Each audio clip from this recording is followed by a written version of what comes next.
Hello guys, I'm Gavisha. I hope you all are doing well.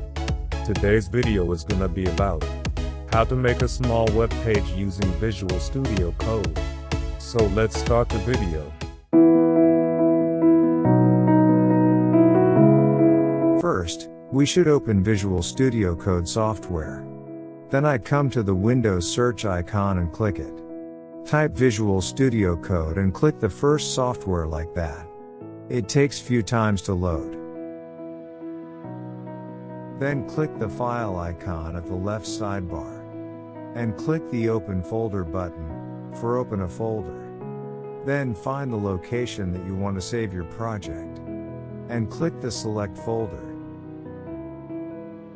When open the folder, right-click on the folder and click New File.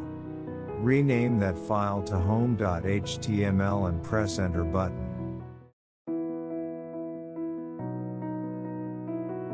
Okay, let's start typing coding. So then I add HTML tag, head tag, title tag.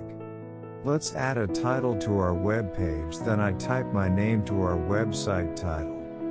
You can type anything for title. And add a body tag like this.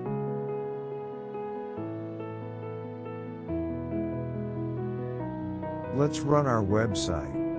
Then I right-click and select the Open with Live Server. It takes few time to load our website. And you can see our website and our site title. Please like and subscribe my channel.